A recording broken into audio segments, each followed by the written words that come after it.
to throw audible. Go ahead. But just a short audible. Go ahead. So I wanted to talk about, because I saw it in the comments, and I'm kind of The a little comments of what? disappointed. Well, we were talking about Jim Jones and Nas, and it was Yes. a big topic, and everybody was like, "How is?" Because we said that. Well, in my opinion, I felt that Nas was better than Jim Mhm. on certain levels, right? On a lot of levels, I think just Nas is just he's got his your material doesn't go against Nas, Mhm. and to say that they're totally two different type of artists, but to say that Jim Jones is not a legend. I mean, y'all could kick rocks. And there's other words I want to Oh, use. you talking about the people in the comments? Yeah, they that's was like, oh, Jim's not a. So let me put the catalog out there. Let me say what I got to say. Okay. Even though I may not think that he's a better artist than Nas, it doesn't mean that he's not an Illmatic artist. It doesn't mean that he's not a legend. Did y'all not forget that Jim Jones was around when Cameron was over there at Sony and he was having issues? Did you not know that Jim Jones was around holding down Dipset, helping down, putting stuff in the streets, the mixtapes, putting everything down? Who you think was behind that? That's even before he let his first album out, which was a classic album. So I'm trying to understand. Dipset are legends. Joel Santana, just freaky, just for him being part of the movement. Freaky Zeke, Cameron, and Joel Santana. You know what? We got to throw the others in there too. And let me, because I think they get bypassed. Okay. I understand Go the ahead. whole contract or who was technically signed. Yeah, yeah. Put some respect on J.R. Ryder's name, 40 Cal and Hell Rel. And A Mafia. But, And A Mafia. You know. But the yeah. I'm sorry to cut you off. Go ahead. The point I'm making is Jim Jones set off a lot of trends. He set off a lot of stuff. Everybody was following his swag from all the top rappers, whether they want to admit it or not. And he had the ball in. And let me also put it out here. He's another one, and I'm not dissing him. If him and Max B had never split, we might be talking about a whole different. Bird Gang might be at a whole different level. If Stack Bundles never died, if Jaja never got locked up, if Max B never got locked up, I think now what's his name? We about to make America wavy again. Max B on his way back. No, not Max B. What's the brother's No, name? Matrix.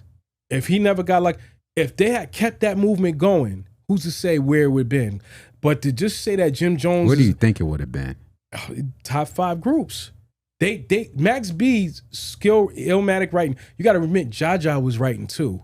Shout out to Jaja. That wasn't just from Max Miami. B writing some of that music. It was Jaja.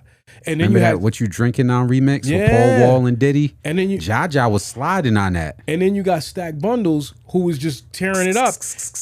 And he was repping the East when it wasn't cool to be East Coast artists. But I'm sidetracking. The point I'm making is with Jim Jones, that Jim Jones was part of a group that held the East Coast down, and he made great music, and he is a legend. Dipset is a legend, and I don't care. Y'all want to try to diss Bird Gang. Bird Gang was about to lock shit down until whatever happened for whatever reason. We weren't there. I'm not going to get into it. But the point I'm making is he is a legend. I'm not going to sit here and try to have a debate back and forth. But anybody that wants to sit on a podcast and sit up there and say that he's not, you're lying to yourselves. Because I can tell you now, he is a legend. Whether y'all don't, even if you don't like him, he's a legend. There's a reason why he was on the stage with D-Block. Because there's a lot of rappers that felt he wasn't, that felt that he wasn't legend. I'm sorry. Do you think you would have wanted to see them on the stage with D-Block? Because to be honest with you, even though D-Block kind of showed us, Molly whopped them. they showed us the fit that they were in. Like it was like we respected the skills, right? Mm-hmm. Even though, if you think about it, Jim didn't even play his catalog. His catalog of music you wanted to hear on that stage. Mm-hmm. A lot of them rappers you didn't want to hear their catalog on that stage. Now, to say it takes a caliber artist like Nas to make you get bold enough to say, well, Jim ain't really all that and Jim's not a legend. But no, yes, he is. He was part of that movement. And without him, there ain't no Dipset. There ain't no Joel Santana. The rock star lifestyle that he influenced, let's call it what it is, all the stuff he influenced, from the clothing lines to all the labels to everything, to people that the clothing brands that he's probably made millions of dollars that probably never gave him $1 in his life, because he influenced them like to the extension of maybe to the older people, like how Grand Poobah influenced Hilfiger. Mm-hmm. He influenced a lot of that rock star lifestyle. True Religion was non-existent in the hood till he came around. I didn't know half the stuff until Jim Jones came around. Jay was not the one. 50 was not the one. T.I. was not the one. It was Jim Jones. So let's just call it what it is.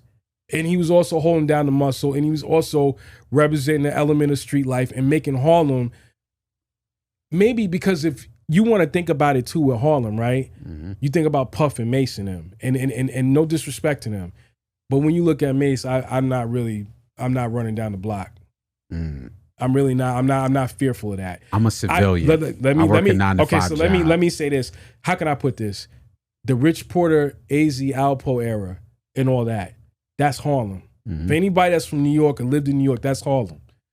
He showcased that element when him and Cameron and them came around. Because for a minute it was looking like Mace and Puff.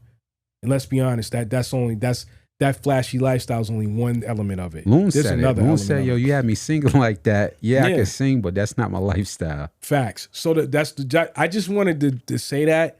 I don't, like I said, even though I don't feel like he's a better artist than Nas, you are not gonna discredit his contribution and his status. You're not gonna discredit it. I'm not on this platform. You're not gonna do it. I'm just not gonna have it. Just like Joel Santana, we all know he could have been the king of New York. He just had a lot of issues going on. I'm not gonna get into it. But the point I'm making, Dipset, every one of them are legends. Those 4 core members, and like you said, the other ones that were helping create that brand, J.R. Ryder, 40 Cal, and all the rest of them are legends. And to be honest with you, had whatever went behind whatever happened behind closed doors with the Skull Gang, Berg Gang, Dipset, West UN, I don't know what happened, and that's their story to tell. You lucky that didn't pop off. You are lucky. The industry's lucky that didn't pop off. So that's all I'm just gonna say. And I don't know too many artists that could have did what Jim did with those first 3 albums he released on Koch the way he did. Because a lot of artists went over there and they died. They was calling it a graveyard. Yeah, graveyard. Till he went over there and did what he did. Let's just call it what it is. So respect to Jim. And that's just all I got to say about that.